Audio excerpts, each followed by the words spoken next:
দ্ৰৌপদী মুৰ্মুৰ জন্ম হৈছিলে ইংৰাজী 20 জুন 1958 চনত।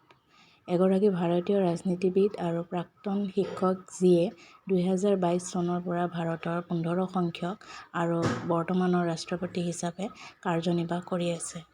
2022 চনৰ ৰাষ্ট্ৰপতি নিৰ্বাচনত ভাৰতীয় জনতা পাৰ্টীৰ প্ৰাৰ্থী হিচাপে জয়ী হৈছিল। জনজাতি জনগোষ্ঠীৰ অন্তৰ্গত প্ৰথমগৰাকী ব্যক্তি আৰু লগৰ প্ৰতিভা পাটিলৰ পিছত এই পদত অধিষ্ঠিত দ্বিতীয়গৰাকী মহিলা। এই পদ দখল কৰা আটাইতকৈ কম বয়সীয়া ব্যক্তি আৰু স্বাধীন ভাৰতত জন্মগ্ৰহণ কৰা প্ৰথমগৰাকী ৰাষ্ট্ৰপতি। ইয়াৰ পূৰ্বে 2015 চনৰ পৰা 2021 চনলৈ ঝাৰখণ্ডৰ 8ম ৰাজ্যপাল হিচাপে কাৰ্যনিৰ্বাহ কৰি সেই ৰাজ্যৰ বাবে সৰ্বাধিক দীৰ্ঘদিনীয়া ৰাজ্যপাল হিচাপে কাৰ্যনিৰ্বাহ কৰিছিল। 2000 চনৰ পৰা 2009 চনলৈ ৰাইৰাংপুৰ বিধানসভা সমষ্টিৰ পৰা উৰিষ্যা বিধানসভাৰ সদস্য হিচাপে আৰু 2000 চনৰ পৰা 2004 চনলৈ উৰিষ্যা চৰকাৰৰ ৰাজ্যিক মন্ত্ৰী অৰ্থাৎ স্বাধীন প্ৰভাৰ উৰিষ্যা চৰকাৰ হিচাপে ৰাজনীতিত প্ৰৱেশ কৰাৰ পূৰ্বে ৰাজ্যিক জলসিঞ্চন আৰু শক্তিত কেৰাণী হিচাপে কাম কৰিছিল। 1979 চনৰ পৰা 1980 চনলৈ বিভাগ আৰু তাৰ পিছত 1994 চনৰ পৰা 1997 চনলৈ ৰাইৰাংপুৰত শিক্ষক হিচাপে কাৰ্যনিৰ্বাহ কৰিছিল। 1958 চনৰ 20 জুনত উৰিষ্যাৰ ৰাইৰাংপুৰৰ বাইদাপুচি অঞ্চলৰ উপৰবেদা গাঁৱত এটা চান্তালী পৰিয়ালত দ্ৰৌপদী মুৰ্মুৰ জন্ম হয়। তেওঁৰ পিতৃ বিৰাঞ্চি নাৰায়ণ টুডু এজন খেতিয়ক আছিল। দেউতাক আৰু দাদা গাঁও পৰিষদৰ অৰ্থাৎ গ্ৰাম পঞ্চায়তত পৰম্পৰাগত মুৰব্বী আছিল। পিতৃপক্ষৰ আইতাকৰ নামেৰে তাইৰ পৰিয়ালে তাইৰ নাম ৰাখিছিল দুৰ্গী টুডু আৰু তাইৰ ডাক নাম আছিল বাত্তি যিটো শেষত পুতি হৈ পৰিছিল। স্কুলৰ শিক্ষয়িত্ৰীয়ে তাইৰ নাম সলনি কৰি দ্ৰৌপদী ৰাখিছিল আৰু আগতে কেইবাবাৰো তাইৰ নামটো দ্ৰোপাদী আৰু দ্ৰৌপদীকে ধৰি নাম সলনি কৰিছিল।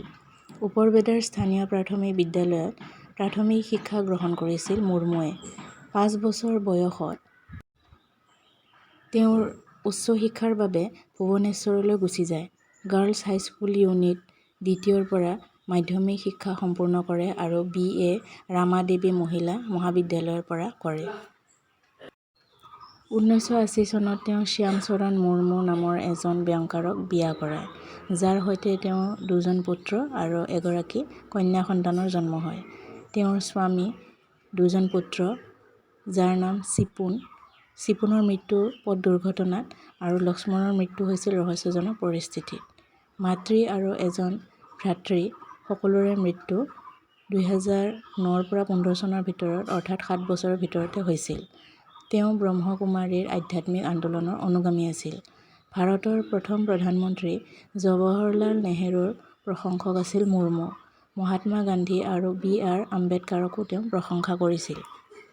1979 চনৰ পৰা 1980 চনলৈকে দ্ৰৌপদী মুৰ্মুৱে উৰিষ্যা চৰকাৰৰ জলসিঞ্চন বিভাগত কনিষ্ঠ সহায়ক হিচাপে কাম কৰিছিল। ইয়াৰ পিছত 1994 চনৰ পৰা 1997 চনলৈকে ৰাইৰাংপুৰৰ স্কুল শ্ৰী অৰবিন্দ অখণ্ড শিক্ষা আৰু গৱেষণা কেন্দ্ৰত শিক্ষয়িত্ৰী হিচাপে কাম কৰি হিন্দী, উড়িয়া, গণিত আৰু ভূগোলৰ অধ্যাপনা কৰিছিল। তেওঁ কেতিয়াও স্কুলত সম্পূৰ্ণ দৰমহা দাবী কৰা নাছিল। 1997 চনত দ্ৰৌপদী মুৰ্মু মহিলাৰ বাবে সংৰক্ষিত আসনৰ পৰা নিৰ্দলীয় প্ৰাৰ্থী হিচাপে ৰাইৰাংপুৰ নগৰ পঞ্চায়তৰ কাউন্সিলৰ হিচাপে নিৰ্বাচিত হৈছিল। ইয়াৰ পিছত তেওঁ ভাৰতীয় জনতা পাৰ্টীত যোগদান কৰে। 2000 চনৰ উৰিষ্যা বিধানসভাৰ নিৰ্বাচনত ৰাইৰাংপুৰৰ বিধানসভা সমষ্টিৰ পৰা জয়ী হয় আৰু 2000 চনৰ পৰা 2009 চনৰ ভিতৰত উৰিষ্যা বিধানসভাত 2টা কাৰ্যকাল কাৰ্যনিৰ্বাহ কৰে। উৰিষ্যাত বিজেপি আৰু বিজেপি মিত্ৰজোঁটৰ চৰকাৰৰ সময়ছোৱাত 2000 চনৰ 6 মাৰ্চৰ পৰা 2000 চনৰ 6 আগষ্টলৈকে বাণিজ্য আৰু পৰিবহণৰ স্বতন্ত্ৰ দায়িত্বৰ সৈতে ৰাজ্যিক মন্ত্ৰী আছিল আৰু 2002 চনৰ 6 আগষ্টৰ পৰা 2004 চনৰ 16 মেলৈকে মীন আৰু পশু সম্পদ উন্নয়নৰ কৰ্মত নিয়োজিত আছিল। 2007 চনত তেওঁ উৰিষ্যা বিধানসভাৰ জ্যেষ্ঠ বিধায়কৰ বাবে নীলকান্ত বঁটা লাভ কৰে। 2009 চনত বিজেপি আৰু বিজেপিৰ মিত্ৰতা শেষ হোৱাৰ বাবে তেওঁ ময়ূৰভঞ্জ লোকসভা সমষ্টিৰ পৰা লোকসভা নিৰ্বাচনত পৰাস্ত হয়। 2013 চনত বিজেপিৰ ৰাষ্ট্ৰীয় কাৰ্যনিৰ্বাহক অৰ্থাৎ ST মৰ্চাক লৈ নিৰ্বাচিত হৈছিল আৰু 2015 চনলৈকে জিলা সভানেত্ৰী আছিল। 2022 চনৰ 26 জুলাইত দ্ৰৌপদী মুৰ্মুৱে ভাৰতৰ 15 সংখ্যক ৰাষ্ট্ৰপতি হিচাপে শপত গ্ৰহণ কৰে, যিটো ভাৰতৰ 48 সংখ্যক মুখ্য ন্যায়াধীশ NV ৰমনে প্ৰাক্তন ৰাষ্ট্ৰপতি, উপ-ৰাষ্ট্ৰপতি, প্ৰধানমন্ত্ৰী আৰু অন্যান্য প্ৰতিনিধিৰ উপস্থিতিত পৰিচালনা কৰে। ভাৰতৰ নিৰ্দিষ্ট জনজাতীয় সম্প্ৰদায়ৰ পৰা ৰাষ্ট্ৰপতি নিৰ্বাচিত হোৱা প্ৰথমগৰাকী ব্যক্তি।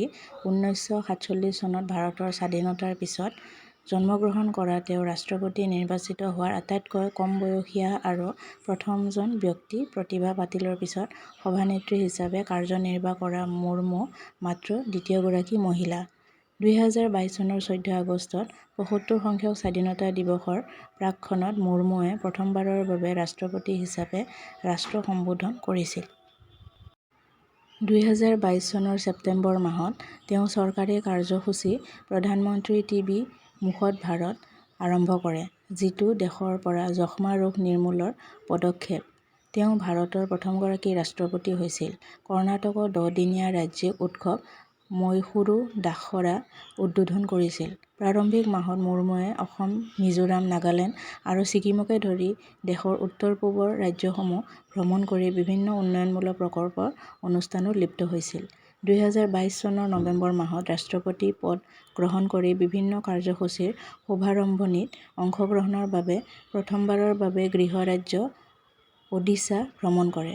আলমা মেটাৰলৈ গৈ পিছত ৰাস্তাৰ কাষে কাষে স্কুলীয়া ল'ৰা-ছোৱালীক লগ পাই 2 কিলোমিটাৰ খোজকাঢ়ি পুৰী জগন্নাথ মন্দিৰৰ দেৱতাক প্ৰণাম কৰিছিল। 2023 চনৰ এপ্ৰিল মাহত অসমৰ তেজপুৰ এয়াৰ ষ্টেচনত সুখোই Su-30 MKI যুদ্ধ বিমানেৰে ঐতিহাসিক বিমান লৈছিল। এতিয়ালৈকে চৰ্টি যুঁজাৰু জেটত উৰণ কৰা তৃতীয় ৰাষ্ট্ৰপতি। ব্ৰহ্মপুত্ৰ আৰু তেজপুৰ উপত্যকাৰ ওপৰেৰে প্ৰায় 30 মিনিট সময় উৰা মাৰিছিল হিমালয়ৰ পৰ্বতমালাকো সামৰি লৈ। ইয়াৰ পিছত তেওঁ ইয়াক উল্লাসজনক অভিজ্ঞতা বুলি অভিহিত কৰিছিল। 2023 চনৰ মে মাহত কেন্দ্ৰীয় ভিস্তা প্ৰকল্পৰ অধীনত থকা নতুন সংসদ ভৱন প্ৰধানমন্ত্ৰী নৰেন্দ্ৰ মোদীয়ে উদ্বোধন কৰাৰ লগে লগে বিবাদৰ সৃষ্টি হয়। বিৰোধীয়ে ইয়াক মুৰ্মুক সাংবিধানিক ৰাষ্ট্ৰপতি হিচাপে উদ্বোধন কৰিবলৈ দাবী জনায় আৰু অনুষ্ঠান বৰ্জন কৰে। কিন্তু পিছত মুৰ্মুৱে কয় যে প্ৰধানমন্ত্ৰীয়ে সংসদৰ আস্থাৰ প্ৰতীক আৰু তেওঁ উদ্বোধনী অনুষ্ঠানত গৌৰৱান্বিত আৰু গভীৰভাৱে সন্তুষ্ট হৈছিল।